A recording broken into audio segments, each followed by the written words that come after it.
வணக்கம் அன்பர்களே, வாழ்க வளமுடன், நலமுடன், வாழ்க வையகம். நம்ம இந்த ஆடி மாசம் முழுக்க அபிராமி அந்தாதியை சிந்தனை பண்ணிக்கிட்டு இருக்கோம். ஏறக்குறைய நம்ம ஒரு கால் பாகம் நம்ம முடிச்சிருக்கோம். நம்ம இன்றொரு தகவல் சுதாமா யூடியூப் சேனல்ல ஏறக்குறைய ஒரு 35 பாடல்கள் நம்ம பாராயணம் பண்ணியிருக்கோம். கண்டிப்பா இது உங்களோட ஆதரவு இல்லாமல் நடக்க வாய்ப்பே இல்லை. ஆத்தா அன்னை அபிராமியோட அருளாசியம் இதுக்கு ரொம்ப முக்கியம்.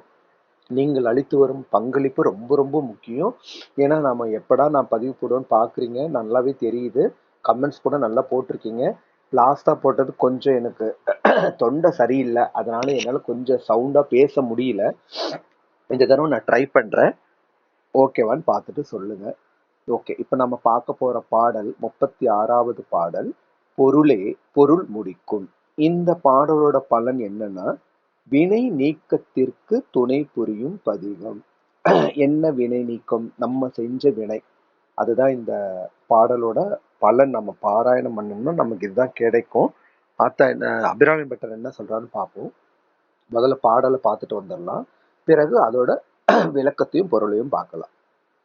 பொருளே பொருள் முடிக்கும் போகமே, அரும்போகம் செய்யும் மருளே, மருளில் வரும் தெருளே, என் மனதத்து என் மனத்து வஞ்சத்து இருளேதும் இன்றி ஒளி வெளியாகி இருக்கும் உந்தன் அருளேது அறிகின்றேன் அம்புயாதனத்து அம்பிகையே. எவ்வளவு அழகா சொல்றாரு பாருங்க. இதோட விளக்கத்தை பார்த்துட்டு வந்துடலாம் வாங்க. இந்த பாடல்ல அபிராமி பட்டர் என்ன சொல்றாருன்னா, பொருளே பொருள் முடிக்கும் போகமே. அதாவது எல்லாத்திலும், ஏன்னா இதுக்கு முந்தின பாடல்ல அவர் என்ன சொன்னாரு? எல்லாத்துலயும் மும்மூர்த்திகளும் நீதான் தெரிகிற, முருகரை போய் பார்த்தாலும் நீதான் தெரிகிற, எல்லாமே எல்லா பொருள் எடுத்தாலும் நீதான் என் கண்ணுக்கு தெரிகிறாய். பொருள் முடிக்கும் போகமே. அந்த பொருளில் போகம்னா ஒரு இன்பம். இன்பம் வரும் இல்லையா? எந்த பொருள், ஒரு உண்ணும் பொருள் எடுத்தாலும் அதுல ஒரு சுவை தான் நமக்கு இன்பம். ஒரு இனிப்பு பொருள் எடுத்தாலும் அதோட இனிப்பு தான் நமக்கு இன்பம். அதான் போகம். நம்மளோட உலக வாழ்க்கையை ஒரு போக வாழ்க்கைன்னு சொல்றோம். அது அரும் போகம் செய்யும் மருளே. அந்த இன்பத்தினால நமக்கு ஒரு மயக்கம் வரும். மருள்னா இந்த இடத்துல மயக்கம். அதுக்கப்புறம் என்னது? அந்த மயக்கத்துல இருந்து நமக்கு என்ன கிடைக்கும்? ஆத்தாள் நமக்கு என்ன கொடுப்பான்னா தெளிவு. தெருளேனா தெளிவு. என் மனத்து வஞ்சத்து. இவ்வளவு பண்ணதுக்கு அப்புறம் நம்ம மனதில் இருள் இருக்குமா? இருக்காது. அறியாமை என்னும் இருள் விலகி ஒளி பிழம்பாய் அம்பாள் வெளியாகி இருக்கும் உந்தன் அருள். உள்ள இருக்கிற இருள் விலகி உன்னுடைய அருள் என் மனதுல நீ எனக்கு அருள் பண்ணின அந்த அருள் அறிகின்றிலேன் அம்புயாதனத்து அம்பிகையே. இப்படிலாம் எனக்கு கருணை பண்ணுவேன் நான் எதிர்பார்க்கவே இல்லை. அறிகின்றிலேன் தெரியவில்லை. அம்புயாதனத்தன், இந்த இடத்துல அம்புஜம்னா தாமரை மலர். தாமரை மலர் மேல் வீற்றிருப்பவளே.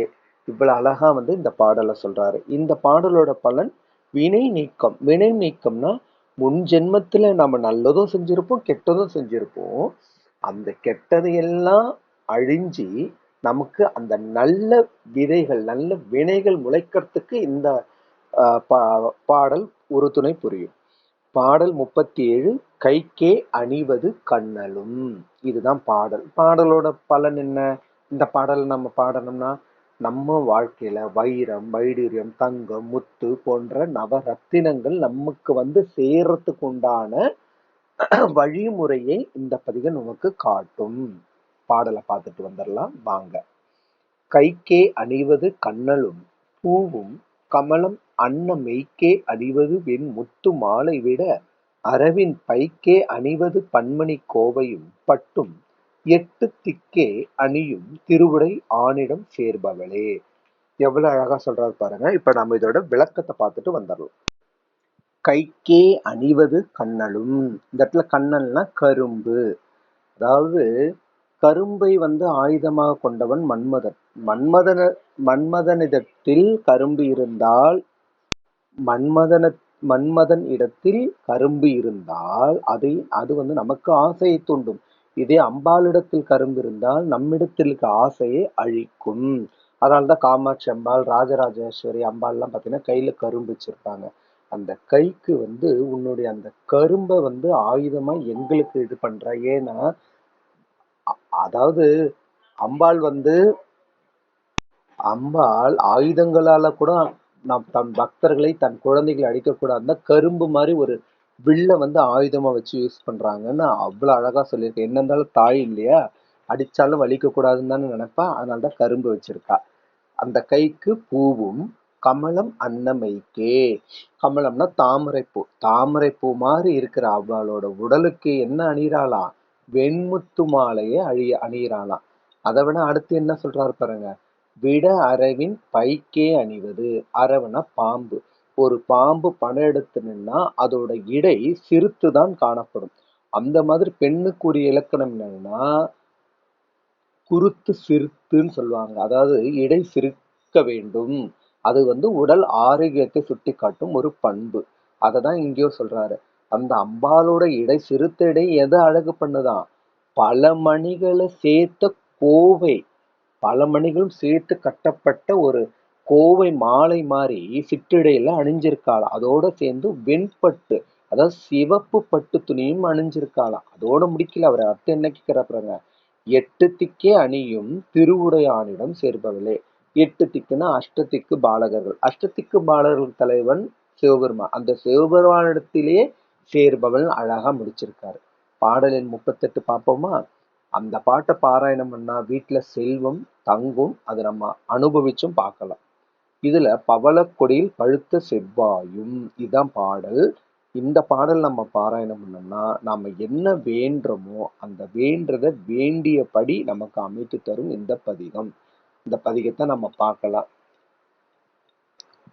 முதல்ல பாடலை பார்த்துட்டு வந்துடலாம். பவள கொடியில் பழுத்த செவ்வாயும் பனிமுறுவல் தவள திருநகையும் துணையா எங்கள் சங்கரசனை துவள பொருது துடியடை சாய்க்கும் துணை முளையால் அவளை பனிமீன் கண்டீர் அமராவதி ஆளுகைக்கே.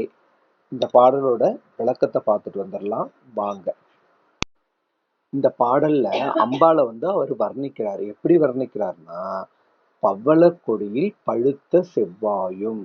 ஒரு பவள கொடி, பவழம்னா நமக்கு தெரியும் ஒரு அணிகலன் தான்.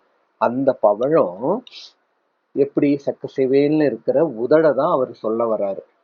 சோ அந்த உதடுல பழுத்த செவ்வாயும், உதடுனா அந்த இது செவ்வாயும், புன்முறுவல் அத பனிமறுவல் தவள திருநகையும். தவளன வெண்மை. அந்த சிவந்த உதடுல என்ன இருக்கா? முத்து போன்ற பற்கள் இருக்குதான். ஆனா அவர் முத்து போன்ற பிரகசனம், அம்பாளுடைய பற்கள் முத்தை விடவும் வெண்மையாக இருக்குன்றத சொல்றாரு. அதுக்கப்புறம் என்ன சொல்றாரு?